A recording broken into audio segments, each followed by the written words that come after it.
Terima kasih pemirsa, Anda masih bersama kami. Bang Gaudens, ketika melihat judul ini sebetulnya saya teringat lagi dengan pernyataan Menteri Pertahanan waktu itu, Pak Riamiza Triakudu, yang mengatakan bahwa 3% TNI terpapar intoleransi atau radikalisme. Dan kemudian ternyata di ASN ini pun terjadi. Pertanyaannya adalah begini Bang, kalau kemudian nanti kita mau memutus rantai radikalisme, pertanyaannya adalah apa batasan radikalisme sehingga kemudian orang bisa memahami betul apa yang dia bisa lakukan dan apa yang dia tidak bisa lakukan.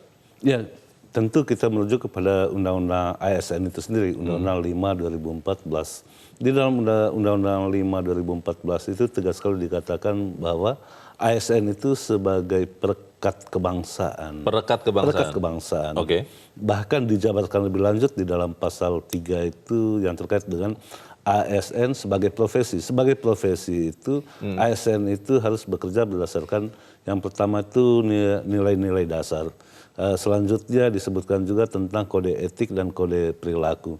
Banyak sekali hal-hal yang dirinci di dalam di dalam pasal 3 itu. Kemudian di pasal 4-nya tegas sekali dikatakan sangat tegas yang disebut nilai dasar itu merujuk kepada Undang-Undang Dasar 45, pada Pancasila, pada toleransi. Nah, hal-hal seperti itu mestinya menjadi landasan ketika seseorang itu mau menjadi pegawai negeri, mau menjadi ASN. Itu ASN. Kalau BUMN seperti apa? Karena kan ini relatif sebetulnya kalau bicara jujur, uang di BUMN itu kan begitu besar Bang. Dan pengaruhnya begitu besar sebetulnya kepada negara ini. Tetapi kelihatannya relatif longgar untuk pegawai-pegawai BUMN. Ya hampir sama, walaupun pegawai BUMN itu tidak termasuk di dalam ASN, tetapi secara filosofi BUMN itu didirikan untuk memperkat bangsa ini. Bagaimana bangsa ini mendapatkan modal untuk membangun. Nah, dalam kerangka membangun ini, mestinya pegawai BUMN juga itu harus tunduk kepada ideologi negara, karena mereka juga makan uang rakyat sebetulnya. Nah, kalau kita lihat dalam beberapa hari terakhir bagaimana reaktifnya sejumlah pegawai BUMN di sejumlah BUMN terkait penyebutan nama calon-calon direktur atau direksi baru BUMN, bagaimana mereka mengekspresikan bukan saja tidak lagi dilihat dari sisi profesionalitas seseorang untuk masuk boleh atau tidak seseorang masuk dalam BUMN, tetapi justru hal-hal lain di luar profesionalitas itu yang menjadi pertimbangan mereka. Jika itu menjadi rujukan, betapa sedihnya kita bagaimana bukan saja profesionalitas, tetapi nilai-nilai kebangsaan itu sesungguhnya sudah luntur. Ya. Pertanyaan berikutnya adalah begini, Bang Gaudens. Selalu disebut bahwa terorisme atau teror adalah ujung, awalnya adalah radikalisme, dan benih dari radikalisme adalah intoleransi. Mengukur derajat toleransi atau intoleransinya seorang pegawai ASN, seorang pegawai BUMN itu seperti apa? Ya mungkin dulu agak susah kita mengukurnya ya, karena itu dulu lebih kepada kualitatif.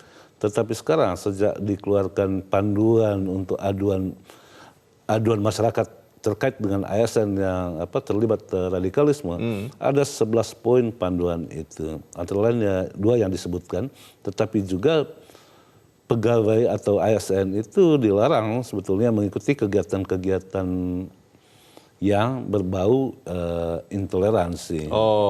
Karena itu bisa dilaporkan. Itu bisa dilaporkan? Bisa dilaporkan, ya. Itu yang bisa dilaporkan kegiatannya sekarang, di masa depan, atau yang sudah pernah dilakukan juga? Karena kan kalau mengikuti kaidah hukum kan tidak berlaku surut biasanya. Bagaimana Bang? Ya, tadi saya katakan bahwa selain yang kemarin itu kan yang tanggal 12 itu sebagai reaksi dari pemerintah atas kekecewaan masyarakat betapa banyaknya ASN yang gajinya dibayar dari keringat rakyat malah membenci Republik. Gitu.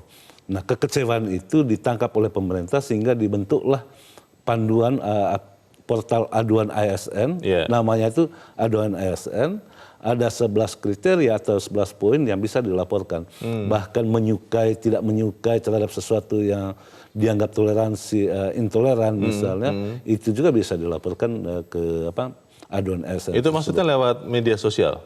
Suka tidak suka tadi itu? Suka tidak suka lewat media sosial. Nah, dalam kaitan itu editorial menyarankan mestinya sudah saatnya seluruh pegawai negeri itu, seluruh ASN itu, atau seluruh mereka yang hidupnya dari uang rakyat, perlu diperiksa rekam jejak digitalnya. Karena rekam jejak digital itu tidak bisa menipu. Nah, siapa yang bisa melakukan itu? Tentu kita harus merujuk kepada Undang-Undang 5 2018 tentang Undang-Undang Tindak Pidana Terorisme. Nah, di sana itu ada badan BNPT. Pertanyaannya begini Bang Gaudens, kalau ini kita ibaratkan penyakit ya, saya setuju bahwa kalau kita sudah demam parah, ya kita turunkan dulu demamnya. Tapi kan demam parah itu biasanya ada penyebab yang lebih mendasar. Nah, pertanyaannya apakah kemudian kita berhenti di memutus rantainya saja, atau bisa juga kemudian dalam tanda petik menyadarkan lagi pegawai BUMN, ASN yang kelihatannya agak cenderung tidak sehat ini. Tapi kita harus jeda dahulu dan pemirsa tetap bersama kami. Editorial Media Indonesia segera kembali.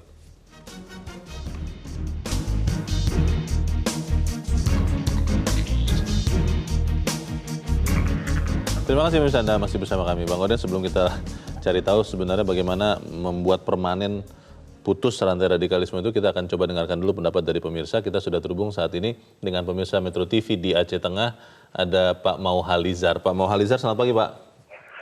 Selamat pagi Bung Leo, selamat pagi Metro. Selamat pagi Pak, silakan Pak pendapat Anda Pak, singkat padat saja.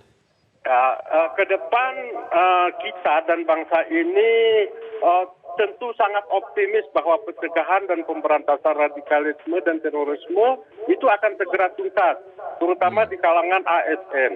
Hal ini sangat beralasan, terutama karena penempatan beberapa punggawa atau pendekar terorisme yang sudah sangat teruji, seperti penempatan Jenderal Tito Karnavian di Mendagri, yang tentu akan mengakomodir segala tindakan radikalisme dan di kalangan ASN. Begitu pula di BUMN yang nantinya akan didukung oleh Erick Thohir maupun Ahok.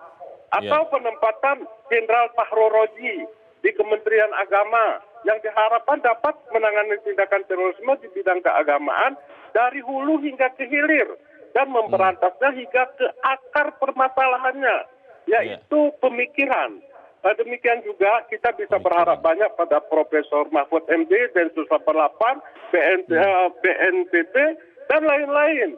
Lebih-lebih saat ini sangat didukung oleh persepsi publik, yaitu seluruh rakyat Indonesia dari Sabang sampai Merauke yang sangat mendukung tindakan pemberantasan terorisme. Lebih-lebih satu lagi Pak Leo, sekarang kan didukung oleh sistem hukum ketatanegaraan kita yang sangat memadai untuk semua pendekar ini melaksanakan tugasnya memberantas korupsi di negeri ini. Baik. Demikian mungkin, Bung Leo. Baik, terima kasih Pak Mauhalizar di Aceh Tengah. Selamat pagi Pak. Di belakang Pak Mauhalizar ada Ibu Upik Muara di Jakarta. Bu Upik, selamat pagi Bu. Selamat pagi Bang Leo dan Bang Gaudensius. Selamat pagi. Assalamualaikum. Ya, menurut saya ini tentang menuntaskan mata rantai ini, kan kita 20 tahun kemarin menurut saya sih kecolongan setelah reformasi itu tentang ideologi yang sudah masuk.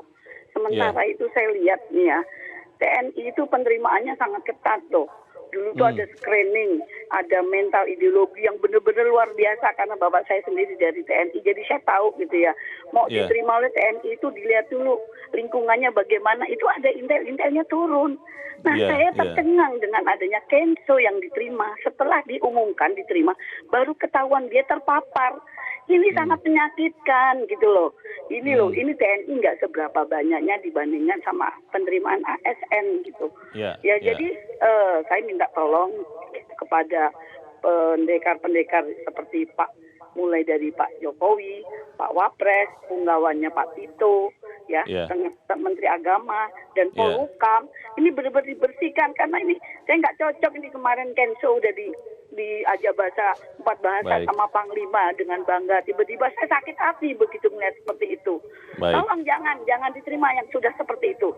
Iya Bu, terima kasih Ibu Upik Muara di Jakarta. Selamat pagi Bu. Di belakang Ibu Upik Muara ada Pak Syafi'i di Gresik, Jawa Timur. Pak Syafi'i, selamat pagi. Selamat pagi, Assalamualaikum. Waalaikumsalam. Pak Syafi'i, silakan Pak, pendapat Anda bagaimana memutus rantai radikalisme ASN ini Pak? radikalisme di kalangan ASN ataupun BUMN. Iya, Itu Pak. seharusnya pemerintah lebih bertindak tegas lagi. Ada screening ataupun litsus seperti dulu zaman Orde Baru. Memang itu jalan terbaik.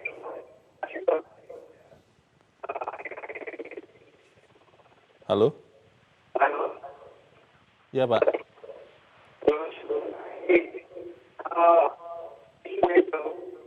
Baik. Mohon maaf Pak Syafiq, kami kurang jelas mendengar Anda, tapi tadi pesan Anda sudah disampaikan bahwa harus lebih tegas lagi, harus ada screening atau litsus. Terima kasih Pak Syafiq. Di belakang Pak Syafiq ada Pak Bambang Saptono di Surakarta, Jawa Tengah. Pak Bambang, selamat pagi. Ya, selamat pagi Metro TV, selamat pagi bangsa Indonesia. Selamat pagi Pak, silakan Pak Bambang. Memutus rantai radikalisme ASN. Sesuai dengan Undang-Undang Nomor 5 Tahun 2014 Pasal 4, maka ASN atau aparatur sipil negara harus memegang teguh terhadap ideologi Pancasila setia mempertahankan UUD 45 serta pemerintahan yang syah. Selain itu, bahwa para pahlawan pendiri bangsa dan negara Republik Indonesia ini sejak awal kemerdekaan telah meletakkan fondasi berbangsa dan bernegara, yaitu ideologi Pancasila dan UUD 45. Oleh karenanya, Mas, bahwa ASN sebagai abdi negara dan bangsa Indonesia ini seharusnya dituntut untuk mengamankan ideologi Pancasila dan dasar negara UUD 45 dari serangan ideologi lain maupun radikalisme. Lah, bukan sebaliknya malah terpengaruh apalagi terhanyut di dalam paham radikalisme. Saat ini, Mas, sudah banyak ditemukan ASN, kemudian di BUMN, TNI, Polri yang telah terpapar radikalisme. Untuk itu, kami dan rakyat Indonesia mendukung langkah pemerintah untuk menangani radikalisme yang melibatkan 12 kementerian maupun lembaga lain agar benar-benar untuk membersihkan kaitannya dengan paham radikalisme yang berkembang sekarang ini. Ini belum terlambat dan ini masih bisa dilakukan. Terima kasih. Terima kasih Pak Bambang Saptono di Surakarta, Jawa Tengah. Selamat pagi Pak. Pak Bambang mengatakan Bang Gaudens ini belum terlambat, masih bisa dilakukan. Dan kalau tadi kita melihat para penelpon, yang menarik tadi yang dikatakan Pak Syafiq dari Gresik, Jawa Timur, walaupun baru sebagian kecil karena kemudian ada gangguan komunikasi, tapi jelas sekali usul Pak Syafiq bahwa harus lebih tegas lagi, ada screening atau litsus, mungkin penelitian khusus ya maksudnya, seperti di zaman Orde Baru untuk ASN dan BUMN. Itu bisa dilakukan tidak? Ya mestinya sih bisa dilakukan, tapi tentu cara melakukannya harus berbeda dengan masa Orde Baru ya. Kalau di masa Orde Baru kan ketika memasuki jabatan-jabatan tertentu itu pasti litsus. Tetapi sekarang ini kan ada Dewan Pertimbangan Jabatan ya. Itu bentuk lain dari litsus itu, lebih halus dari litsus. Tetapi yang mau saya katakan bahwa ASN itu seluruh perilakunya itu sudah diatur dengan jelas di dalam Undang-Undang 5 2014, Undang-Undang ASN. Nah, ASN itu harus setia kepada Undang-Undang Dasar 45 dan pemerintah yang sah. Kalau tidak setia kepada pemerintah yang sah, jangan jadi ASN, jangan jadi BUMN. Sederhana sebetulnya. Nah, kalau kita menelisik lebih jauh, radikalisme itu kan bibitnya itu pada intoleransi, tidak menerima perbedaan pendapat, dan yang paling penting itu ingin mengganti kekuasaan secara revolusioner. Nah, ketika ada keinginan mengganti kekuasaan, itu berarti dia tidak patuh lagi kepada pemerintah yang sah pada saat ini. Gitu. Nah, itu perintah undang-undang yang harus dijalankan oleh ASN. Masalahnya kalau kemudian gara-gara melakukan itu ada sanksi, katakanlah sanksi terberat misalnya pemberhentian dari posisinya, itu kan bukan suatu perkara yang mudah dan cepat juga Bang. Bagaimana kemudian bisa memberikan sanksi juga supaya ada efek jerah dari undang-undang itu? Kita bahas di bagian berikut Bang Gaudens. Pemirsa tetap bersama kami, Editorial Media Indonesia segera kembali.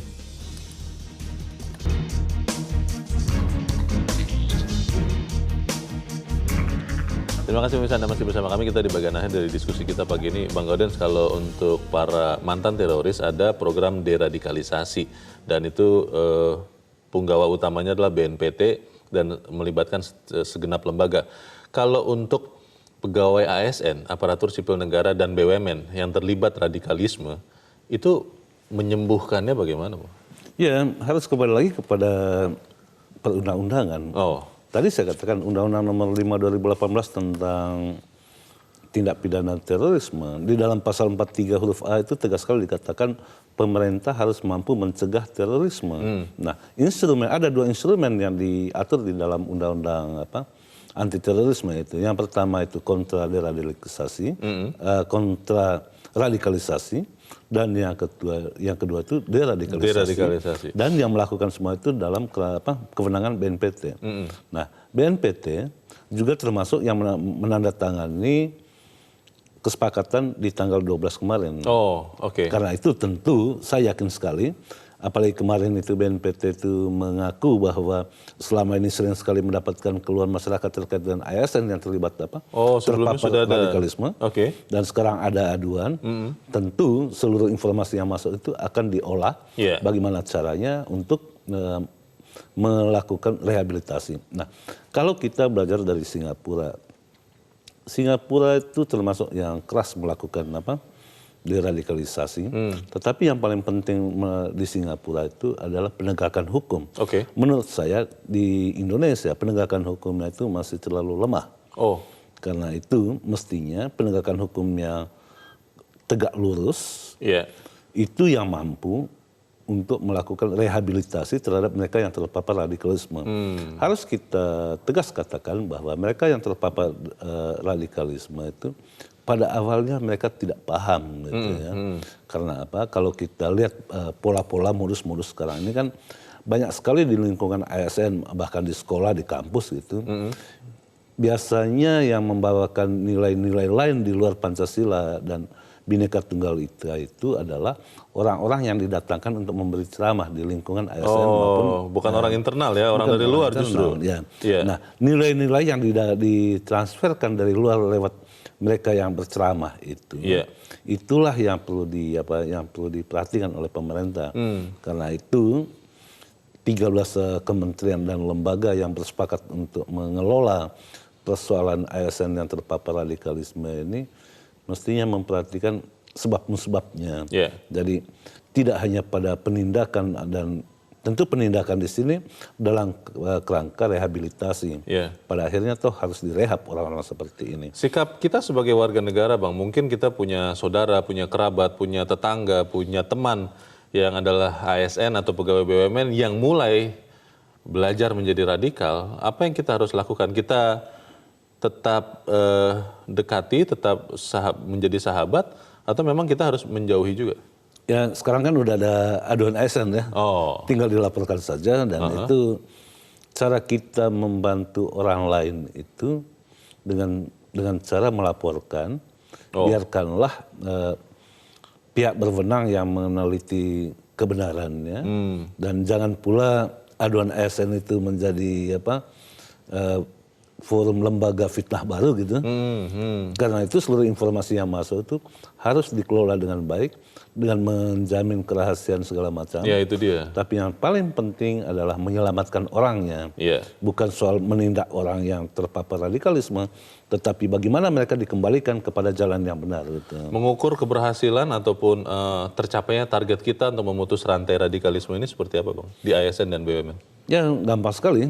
Ketika seluruh ASN itu melayani masyarakat dengan sepenuh hati, di sana tidak ada radikalisme.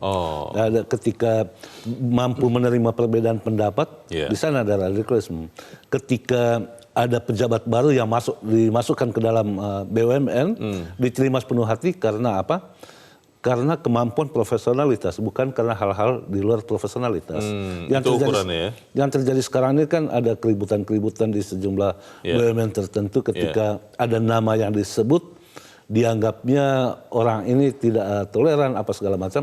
Padahal itu resistensi karena sudah terlalu nyaman. Tadi Ibu Upik katakan ya, sejak Orde Baru tumbang, ada masa yang harus kita bayar mahal, di mana masa itu pada akhirnya tumbuh organisasi radikalisme, dan yang dibubarkan baru di zaman Jokowi baru dibubarkan, beberapa tahun lalu dibubarkan, dan selama pemerintahan sebelumnya organisasi itu tumbuh dan besar di lingkungan ASN dan BUMN. Baik.